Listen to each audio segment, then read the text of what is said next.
শহরের বুকে এখন গর্জে উঠছে একটাই স্লোগান, উই ওয়ান্ট জাস্টিস। গত 9 আগস্টের রাত এখনো গোটা শহরের কাছে যেন দগদগে ঘা। কর্তব্যরত অবস্থায় ওই রাতে ধর্ষণ করে খুন করা হয় আরজিকর মেডিকেল কলেজের এক মহিলা চিকিৎসককে।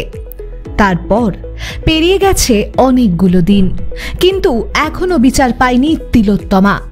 তিলোত্তমার দোষীদের শাস্তির দাবিতে, সঠিক তদন্তের দাবিতে আজ পথে নেমেছিল উত্তর 24 পরগনার বরানগরের একাধিক স্কুলের প্রাক্তন ছাত্রছাত্রীরাও। বেরিয়ে এই বিচারের জন্য প্রতিবাদ করুন, রোজ রোজ প্রতিবাদে বেরোন যতক্ষণ না পর্যন্ত অপরাধী ধরা পড়ছে।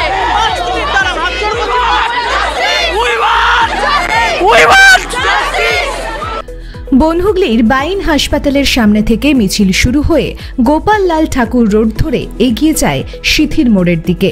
এই দিনের জমায়েত ছিল শান্তিপূর্ণ, কিন্তু জমায়েত থেকে ওঠা স্লোগান ছিল দৃঢ় ও উদ্দীপ্ত। 8 থেকে 80 পুরুষ থেকে মহিলা, আপামোর জনগণের একটাই দাবি, তিলোত্তমার বিচার চাই।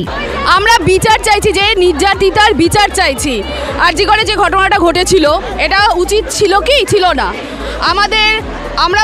আমরা নারীরা কেউ সুরক্ষিত নই, বাসে, ট্রামে, ট্রেনে, যে কোনো ওয়ার্কিং প্লেসে, রাস্তাঘাটে কোথাও আমরা সুরক্ষিত নেই। সেই সুরক্ষাটা চাইছি আমরা। আমাদের বর্তমান প্রজন্ম এবং ভবিষ্যৎ প্রজন্ম যারা রয়েছে তাদের নিরাপদ একটা ব্যবস্থা চাইছি, তাদের নিরাপত্তা তাদের থাকে।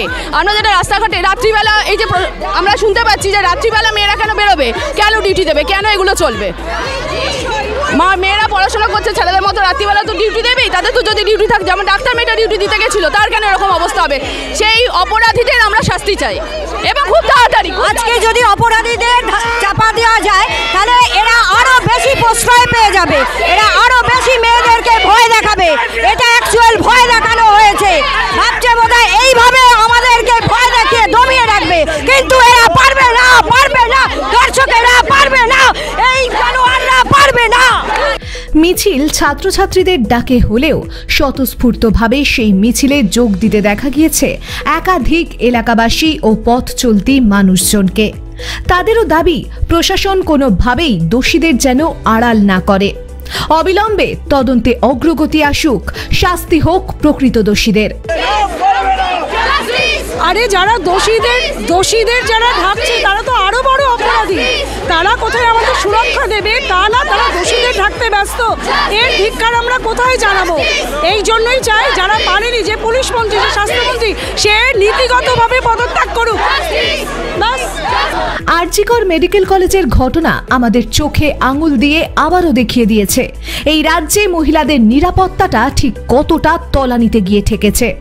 সুবিচারের দাবিতে ইতিমধ্যেই পথে নেমেছে রাজনৈতিক ও অরাজনৈতিক একাধিক দল। পথে নেমেছেন ডাক্তার, উকিল, শিল্পী সহ বিভিন্ন পেশার মানুষজন। তাদের আটকাতে সক্রিয় ভূমিকা পালন করেছে প্রশাসন। কিন্তু জনগণের মুখ বন্ধ করা কি এতই সহজ? এই নৃশংসতা, এই বর্বরচিত ঘটনা 2024-এর পশ্চিমবঙ্গের কাছে কি এটা অভিপ্রেত? রাজ্যের সরকারের কাছে প্রশ্ন, রাজ্যবাসীর, নারী শক্তির, আপামোর জনতার।